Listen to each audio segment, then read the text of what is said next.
আমরা একটু সাইলেন্ট হয়ে আমরা যাবো। জি জি, আজকে মূলত আমাদেরকে মাননীয় প্রধান উপদেষ্টা ডেকেছেন। তার ডাকে আজকে বিভিন্ন ধর্মের নেতৃত্বশীল ব্যক্তিবর্গ তারা এসেছেন এবং দেশের বিভিন্ন প্রান্ত থেকে সবাই আজকে সমবেত হয়েছেন। আমরা বাংলাদেশের মানুষ কেমন আছি, বিশেষ করে আমাদের অন্য ধর্মাবলম্বী যারা আছেন মুসলিম ছাড়া, তারা কেমন আছেন, তারা তাদের সেই অবস্থা ব্যক্ত করেছেন।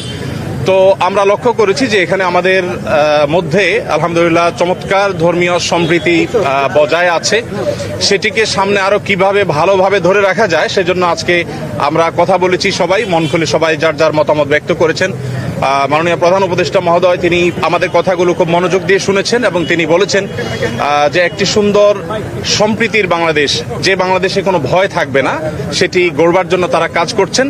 এবং আমরা আমাদের জায়গা থেকে বলেছি যে এদেশের ওলামায়ে কেরাম, এদেশের ধর্মীয় নেতৃত্ব তারা তাদের জায়গা থেকে অত্যন্ত দায়িত্বশীল এবং দায়িত্বশীলতার কারণে কিন্তু আপনারা দেখেছেন যে আইনজীবী আলিফ হত্যাকাণ্ডের পরে সারা বাংলাদেশে মুসলমানরা অত্যন্ত ধৈর্য এবং সংযমের পরিচয় দিয়েছেন।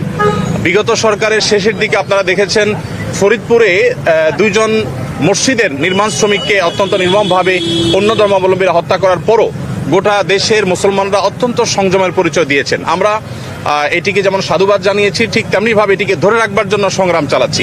এখানে সিনিয়র বিভিন্ন ব্যক্তিবর্গ ছিলেন, জাতীয় মসজিদ বায়তুল মোকাররমের সম্মানিত খতিব ছিলেন, আন্দরকিল্লা শাহী মসজিদের খতিব সহ অন্যান্য ব্যক্তিবর্গ ছিলেন। প্রত্যেকেই একই সুরে কথা বলেছেন যে আমরা সম্প্রীতির বাংলাদেশ গড়ে তুলতে চাই। বাংলাদেশের মানুষ যেভাবে ধর্মীয় সম্প্রীতির উজ্জ্বল উদাহরণ তৈরি করেছে, এটা পৃথিবীতে আসলেই বিরল। কোনো প্রপাগান্ডায় যেন আমরা কেউ কোনোভাবে পা না দিই এবং আমরা যেন সবাই ঐক্যবদ্ধ থাকি, সেজন্য সবাই এখানে কথা বলেছেন। মুসলিমরা ছাড়াও অন্য ধর্মাবলম্বী যে সমস্ত নেতৃবর্গ ছিলেন তারাও কথা বলেছেন। তো আমরা আশা করছি যে একটা সম্প্রীতির বাংলাদেশ যেটি ইতিমধ্যে আলহামদুলিল্লাহ আছে, সেটিকে আরো ভালো জায়গায় আমরা নিয়ে যেতে পারবো এবং পৃথিবীর কাছে উজ্জ্বল উদাহরণ হিসেবে আমরা দাঁড় করাতে পারবো। এখানে প্রত্যেকে যার যার জায়গা থেকে চেষ্টা করেছেন এই কথা বলার জন্য যে আমরা শান্তি সম্প্রীতি রক্ষা করবার জন্য কাজ করছি। আমরা 5 আগস্টে লাইভে এসে প্রত্যেকে যার যার জায়গা থেকে আমরা সবাই কিন্তু মানুষকে সজাগ থাকার, সতর্ক থাকার এবং সংযমী থাকার, ধৈর্যশীল থাকার জন্য আমরা আহ্বান করেছি। এবং আলিফ হত্যাকাণ্ডের পরও আমরা প্রত্যেকে যার যার জায়গা থেকে মানুষকে সংযমী থাকার আহ্বান করেছি। ইসলাম আমাদেরকে অন্য ধর্মাবলম্বীর ব্যাপারে যথেষ্ট দায়িত্বশীল আচরণ করতে বলে। আমাদের প্রিয় নবী সাল্লাল্লাহু আলাইহি সাল্লাম আমাদেরকে মানুষ হিসাবে অন্য ধর্মাবলম্বীদেরকে মর্যাদা দিতে শিখিয়েছে এবং সেই শিক্ষা ধারণ করবার কারণে বাংলাদেশের মানুষের মধ্যে সাম্প্রদায়িক সম্প্রীতি তৈরি হয়েছে। আমরা আমাদের আশেপাশের বিভিন্ন জায়গা থেকে সাম্প্রদায়িক সম্প্রীতির যে নাসিহা শুনে থাকি, উপদেশ শুনে থাকি, সেই সমস্ত জায়গায় যখন দেখি যে সংখ্যালঘুরা নির্যাতিত হচ্ছে, আঘাতপ্রাপ্ত হচ্ছে এবং দলে দলে তাদের উপাসনাগুলো ভাঙা হচ্ছে, আমার মনে হয় সেই জায়গাটাতে আমাদের মনোযোগ দেওয়া দরকার। আমাদের দেশে সংখ্যালঘু ভাইরা তারা নিরাপদ আছেন, আরো নিরাপদ থাকবেন। তাদেরকে নিরাপদ রাখবার জন্য আমাদের সরকার যেমন কাজ করছে, ধর্মীয় নেতৃত্ব তারা তাদের জায়গা থেকে কাজ করছেন। তো আমরা মূলত এই বার্তাটা মাননীয় প্রধান উপদেষ্টা মহোদয়কে আমরা দেওয়ার চেষ্টা করেছি যে আমাদের জায়গা থেকে আমরা ঐক্যবদ্ধ আছি, ঐক্যবদ্ধ আমরা থাকবো। আমাদের হিন্দু, মুসলিম, খ্রিস্টান, বৌদ্ধ সবাই ভাই ভাই হয়ে আমরা এই মাটিতে আমাদের প্রিয় দেশকে এগিয়ে নিয়ে যেতে চাই।